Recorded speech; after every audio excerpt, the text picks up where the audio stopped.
this market update with SKAGEN Global. We want to share it with you today, a little bit about the fund, the development, our view on the market, and what we are excited about as we look forward. So key message then is, let's start with the team change that has taken place in SKAGEN Global. My former colleague Chris Tommy has left the fund, and instead we have the pleasure to have Midhat join SKAGEN as a new PM. Midhat has worked at SKAGEN in the past, and I'll come back to that later, but we're very pleased to have her back on the team. Looking at the performance of the fund, it was a good start of the year up until or through most of April. Then it's been a bit of a headwinds faced by the fund, where the fund now has delivered an absolute return of just about -1% as of the end of October, and -9.7 on a relative basis, and we'll come back to describe what is the factors behind that. Having said that, the fund now looks, we think, very attractively valued when we look at the upside, given that the holdings in the fund have largely performed operationally and financially as we expected them to do. They have continued to accumulate and build cash flow, but the stock market hasn't rewarded the companies for that, which means there is more latent value in many of our holdings. And when we look forward and we think about the broader market, obviously the AI theme has been the key subject in 2025. We see a very concentrated market, whether it's the US market or the global stock market, and to us as contrarians, our instinct is to be slightly skeptical when you have such a large consensus forming in a few select names, and we therefore offer a differentiated exposure with the fund. So on those themes, we will dive into each one of them in a bit more depth, starting with the team change, where we've had, like I said, Midhat join us again. Midhat has worked many years for SKAGEN in the past. Then she left a few years ago to work at a family office, and she is now back again, and we're very pleased, like I said, to have her on the SKAGEN Global team. Since she used to work at SKAGEN, she knows the philosophy of the fund, she knows many of the holdings, so it will be a hopefully and most likely a very smooth transition for her into SKAGEN Global, and that's something that we're very happy about as we look forward. Then moving on to the performance, we have it here in euro as of the end of October. Obviously, it's been a bit of a rough ride for the fund this year, with the absolute return showing up here in the bar chart, and then we had the relative gross return showing below her in this part of the slide. Those of you who joined us back in April, you know that those numbers look pretty decent in many ways, and then it's been, like I said, sort of an uphill struggle for the past 6, 7, 8 months, and we'll dive into the factors behind that. But before that, let's not forget that the absolute over 3 and 5 and 10 years has still been pretty decent, 9, 10, 11%. So there has been some sort of good returns for the fund over that time period. Looking at this graph, it shows you the 12 months relative performance for the fund, and the white line here shows you that the fund did well on a relative basis from the end of last year up until April. Even though it may seem like it was a long time ago now, think back to the spring when you had the different tariff announcements from President Trump essentially shake the market, and there was a lot of worries in the overall stock market. During that time period, when there was negative sentiment and a lot of worries, SKAGEN Global did well. Now, when the stock market later recovered, the fund did not quite keep up with the sharp rally that followed.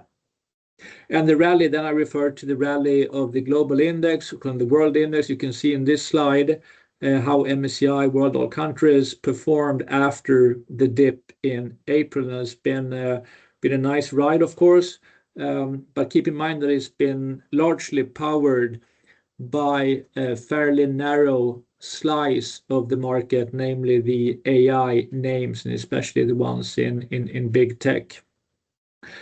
How has the fund performed in the different holdings? Well, I mean, this is just a sample, but we think there's a representative sample because they show you four large positions in the fund. Note that this graph is a 5-year graph. So if you want to look at the performance in 2025, you have to zoom in on the part on the right-hand side of each company. So as you can see, the overriding theme here is that several of the bigger names in SKAGEN Global have essentially been treading water, or in some cases kind of declining a little bit, like in waste management and relics on the right-hand side here. But importantly, there haven't been any big sort of landmines that we have stepped on. We haven't had any stocks collapse or anything of that nature. In fact, when we look at the reports, the financial reports from the companies, whether in Q1, Q2, or Q3, they have been overall pretty solid. Our companies have met their financial guidance that they laid out in January and February for the most part. So the fact that the stock prices have been lagging is slightly surprising, but maybe, again, with a forward-looking perspective, it adds to our conviction in the fund because you have more cash flow coming into the companies, but not getting recognition for that in the market. That's another way of saying that the companies have derated and become cheaper, which we think is a good starting point when you look for future value creation. Now, if we move on and then have a quick look at the top and the bottom three performers, we've had, not surprisingly, good performance from our big tech holdings. Even though we haven't piled into all of the big tech names, we do own a few of them. And here you can see Samsung, Microsoft, and Google, or Alphabet as it's now called, have done very well. On the other hand, in the bottom, we can find sort of more tangible asset companies. So Waste Management, Canadian Pacific, which does freight goods by rail in North America, and the luxury name Brunello Cucinelli. So they have obviously been, I mean, the ones on the right, been very far away from the AI theme, and that hasn't been rewarded by the market so far in 2025. Now, when we think about the big tech and the concentration that is being discussed, this is one way to look at it, and this shows you the concentration in the S&P 500 index. When you look on the bottom right on the different kind of years, so you have from 2017 until today, it's been a sharp rise in the concentration in this index. So in other words, we have a few names, and they're not just getting bigger, but they're also mostly related to one another. So you've had the rise of the big tech companies that obviously creates what we think is quite a substantial concentration risk in the index. Now, even though we're kind of more than 30% in the S&P, another way to look at it is at the global index. And here you can see how that has changed. This is now the sum of the top 10 constituents in the MSCI World All Country Index. On the left-hand side, they added up to 22% of the index back in July 2024. Today, or in October 2025, that number has risen and is now 27%. Okay, so again, not only is the index pretty heavily concentrated in the top 10 names, but when you look at the list of the top 10 names, they tend to be in the same theme or the same sector, very much related to AI in one way or the other. and that creates a big concentration risk that we are slightly concerned about. And why are we concerned about it? Well, we're concerned about it because when we use sort of the look at the history, the lens of history shows us that when you've had big concentration and a lot of value creation in a very, very narrow slice of the market, there have been some bad surprises in the past. This graph shows us a few examples: the railways back in the 1800s, the dot-com bubble 25 plus years ago, the shale revolution in the US, and now we have here the AI kind of euphoria. We don't know, what's going to happen here. Maybe we're only in the beginning. Maybe it's going to end very soon. It's impossible to say when something like this changes, but we note that there's been a sort of a ferocious rise in these names and the return. And when it's easy to make so much money, they can easily also be a backlash that we are concerned about and want to, of course, protect ourselves against. Having said that, it doesn't mean in any way that we are, as SKAGEN Global, technology hostile. In fact, we like technology. And like I said earlier, we have some of these sort of big tech behemoths you can see on the bottom here. We also have a number of other companies that we believe are big beneficiaries from technology. Yeah. The logotypes here, they go from Moody's and MasterCard to stock exchanges to MSCI, Thomson Reuters, insurance brokers.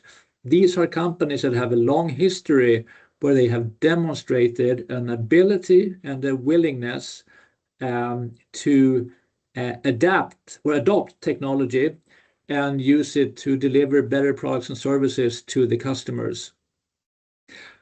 So far in 2025, the market there's been a bifurcation where the big tech companies have been seen as AI winners, and virtually every company who is not in that category has been seen as an AI loser.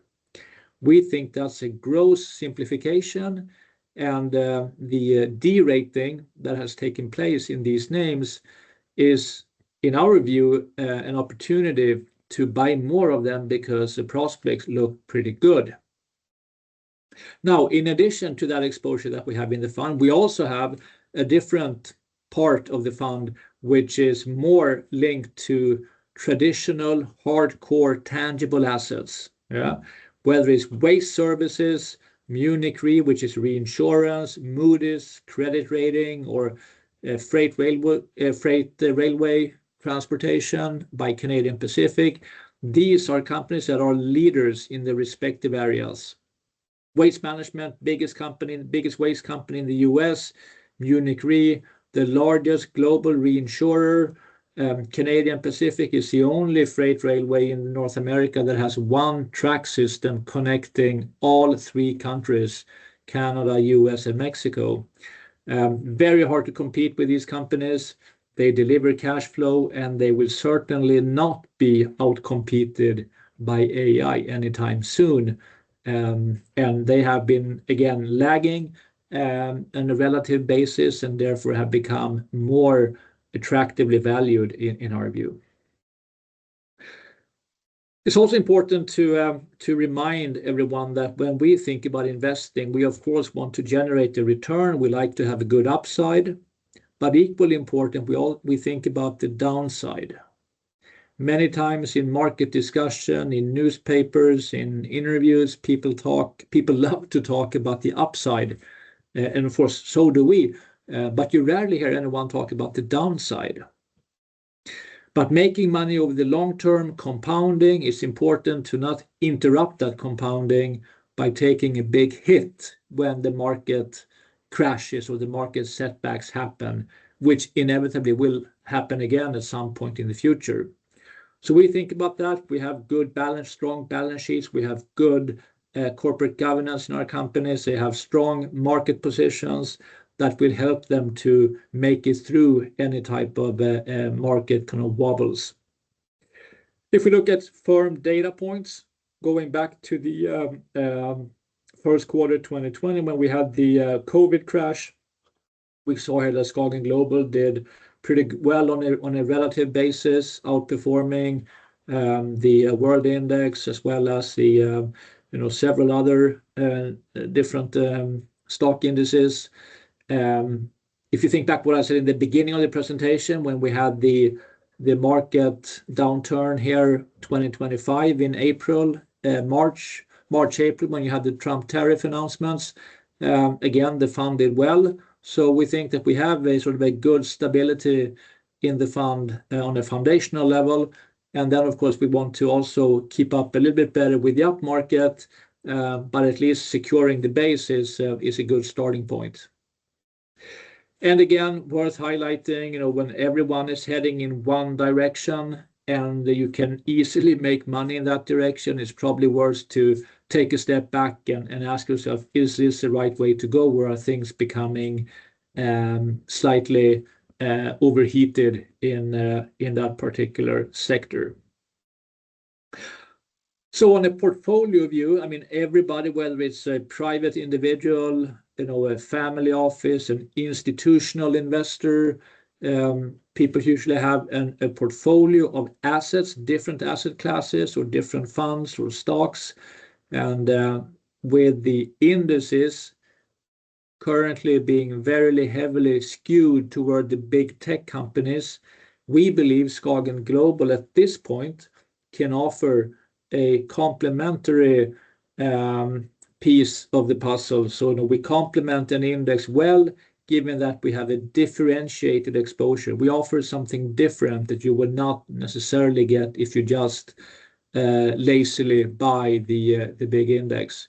So that's kind of worth keeping in mind, and it can also, of course, add to a better overall risk profile for a portfolio. Now, then when we look at the market and what's going to happen next, we don't have a crystal ball. We don't know if markets are going to go up or down, what's going to happen with currencies or other things. But we note that, for example, inflation has been relatively sticky so far. This graph shows you that at least 60% of the items in the US CPI basket still show a 3% plus price increase. So when we hear a fairly loud consensus expressing the view that there will be multiple interest rate cuts in the US and maybe also outside the US in the next 12 months, we view that with a bit of skepticism, given that inflation hasn't exactly gone away yet.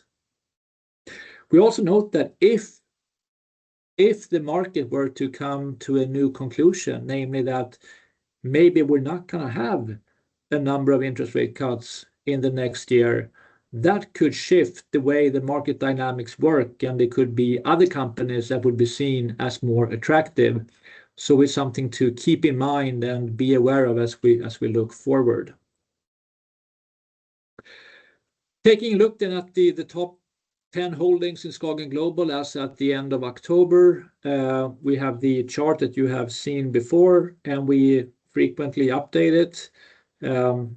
One thing we want to highlight is that the overall portfolio upside here is, in our view, very attractive now. These price targets mean they tend to be computed and intended to be the price target over the next 2 to 3 years. Currently, we're in the beginning of December. These targets, they are continuously updated, but we will kind of do a bigger sweep in the beginning of 2026, and then we would expect them to continue to rise if the companies have performed as we expect them to do. And like I said before, our companies have by and large performed according to our expectations. So we think there will be upward pressure or upward tension on the figures shown on the right here. And when we look historically for the fund, as the portfolio upside approaches kind of these 50% or high 40s, that tends to be, again, it's not a guarantee by any means, but it tends to be a good barometer or a measure of the level of valuation of the fund, implicitly saying that currently the fund looks attractively, very attractively valued, and we hope that it could deliver meaningful performance over the next few years. On that note, it's also kind of worth, again, keeping in mind that it's nice to buy low and sell high, and the stock market goes up and down, and things can change fast. Yeah. This is a holding in the fund. I'm not quite yet going to reveal the name of it, but the graph shows you how the stock price performed from the end of 2023 through the end of 2024. And as you can see, it had a pretty big slide downwards, and some of the analysts covering the stock, they issued negative opinions, as you can see from these quotes here on the in blue. So what stock is it, and how fast can things change? Well, if you look at this one, it is Samsung Electronics, and you can see from the graph here that it had a pretty magnificent return here over in 2025. So an impressive recovery after the weak 2024. And of course, if you think about this, where would you like to buy the stock? Well, of course, if you buy here when everybody else has bought, when everybody thinks things look rosy for the company, that may not be the best time to pile into it. It would have probably been much better to buy kind of here in the low area. And this analogy may also work for a fund, that we think that after the weaker performance, now may be a good time where the fund is sort of loading up on latent value, and at some point it should also crystallize into better returns. So when we look at the overall portfolio here, you can kind of see a selection of the stocks in the fund. These are companies that are very difficult to compete with. As indicated earlier, they tend to be leaders in their different niches. They have strong financials, they have good cash flow generation, and they have competent management teams. They have, in many cases, good incentive metrics to give alignment between the companies and the shareholders. So overall, it's hard to go up and fight against this team, which we haven't been paid for this year. But it doesn't mean that things aren't going to change as we look forward. So to summarize things, then, how where do we stand today? Well, we have the fund, we have a consistent philosophy that we have communicated. We continue to apply independent thinking. Sometimes it's right to go with the herd, but many times you have to step away from the herd if you're going to produce different results. We kind of do what we say. We look for companies that fit our investment philosophy, and we think all of these companies certainly fall within that description. Looking at the return, risk-adjusted return, we want to keep these two slides. We want to keep sort of a good protection against any downside risks, but at the same time have a good optionality, good upside in the fund. We think we have both currently. And when you put all of these together, you get a fund that offers a differentiated exposure compared to the tech-heavy, the top concentrated index that you currently see. And we think that can be good in itself, but it can also, of course, be a valuable piece in an overall portfolio puzzle. And then the final piece, kind of at the bottom here, alignment of interest. We who work with this fund, we also have our own personal investing here in the fund, and we, of course, we want to make good returns on that money, but at the same time, we're not willing to speculate or use it for a casino-like purpose. Not at all. We want to keep a good risk reward, but make sure that we keep our money and that it continues to grow and compound nicely over time. And that reminds us of the last kind of part here, which is a quote from Brown & Brown, one of our insurance brokers, which is run by the Brown family. The person who founded the company back at the time of the Second World War came from the Brown family, and we're now down into the third generation. And they said this at a recent investor day, that they spend the money like it is our own, because 22% of it is our money. And that's what we like to hear from our companies, have the alignment of interest, that we work toward a common purpose, and we all sort of sit in the same boat, as the saying goes. So with that, thank you for your continued support, and we look forward to what the market will bring in the next weeks, months, and years. Thank you for now.